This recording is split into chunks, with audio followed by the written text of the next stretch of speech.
The invocation of Section 100 in the Northwest was implemented after the removal of former Premier Supra Mahumapelo following violent protests across the province. The national government felt that services and financial management systems in the province had collapsed. The intervention was recently extended by 3 months. However, there are mixed views about the success or otherwise of the intervention. Part of what we also submitted is the nature and the relationship of the administrators that they display in the province. Their main aim and target here is to ensure that supply chain and tenders from this particular province benefit companies that are from other provinces such as Eastern Cape and Gauteng. One would say where we are, we don't see the impact. We don't see the impact of Section 100 intervention. In the Provincial Executive, others are more positive about the intervention. On health, Section 100 was necessary on health. That's where military health service had to be deployed.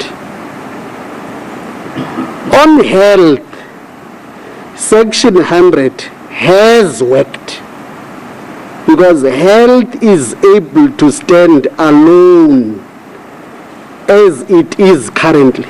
Section 100 was necessary for Northwest Province. There is a stability has been proven by what administrators have been doing in the Northwest Province to this far. It is evident there is no consensus. We all know it is the normal challenge of government. And the South African government and citizens have said it repeatedly. We are good at policy, but we are not good at implementation. And this is no different.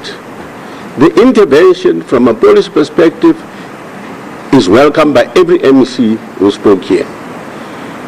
The comments have largely been in terms of implementation. And this implementation is not homogeneous. That's why some MEC says, where I am, it works. And others say, where I am, it does not. Meanwhile, the ad hoc committee is concerned about the lack of cooperation between the stakeholders. What is blaring is the fact that the legislature, the executive and the administrators are not working together. They lack that sense of working together to solve the problems. There are conflicts, there are infightings, there are differences, they conflict one another, they contradict one another. It is compounding the problems, and our view as a committee is that things will fall apart. The committee is expected to compile its report on progress on the intervention. Where necessary, recommendations will be tabled in Parliament. Debora Pakedi, SABC News, Mahikeng.